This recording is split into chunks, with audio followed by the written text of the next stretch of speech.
મોહની એકાદશીની પાવન વાર્તા। એક વખતની વાત છે,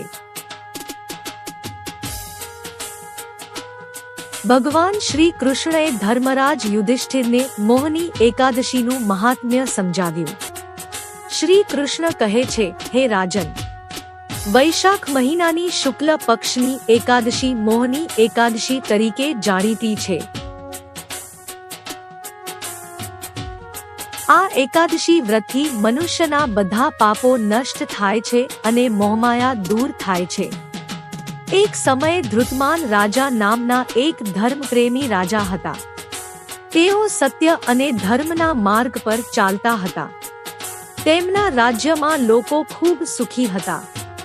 એક દિવસ તેમના રાજ્યમાં એક વૈષ્ણવ સંત આવ્યા। રાજાએ તેમની સેવા કરી અને ધર્મ વિશે પ્રશ્ન પૂછ્યો।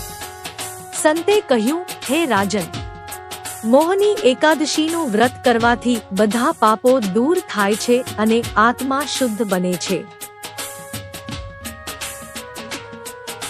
રાજાએ ખૂબ ભક્તિથી આ વ્રત રાખવાનું નક્કી કર્યું। એકાદશીના દિવસે તેમણે ઉપવાસ રાખ્યો, ભગવાનનું સ્મરણ કર્યું અને રાતે જાગરણ કર્યું। તેમની ભક્તિથી પ્રસન્ન થઈને ભગવાન વિષ્ણુએ તેમને આશીર્વાદ આપ્યા। થોડા સમય પછી રાજાએ પોતાનું જીવન ધર્મ માર્ગે પૂર્ણ કર્યું અને તેમને મોક્ષ પ્રાપ્ત થયો। વાર્તાનો સાર, મોહની એકાદશી વ્રતથી મનુષ્યના જીવનમાંથી મોહ અને પાપ દૂર થાય છે।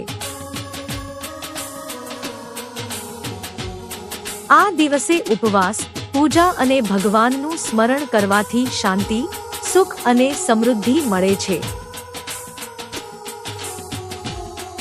એકાદશીનું વ્રત ભક્તિથી કરશો તો જીવનમાં સકારાત્મક બદલાવ જરૂર આવશે।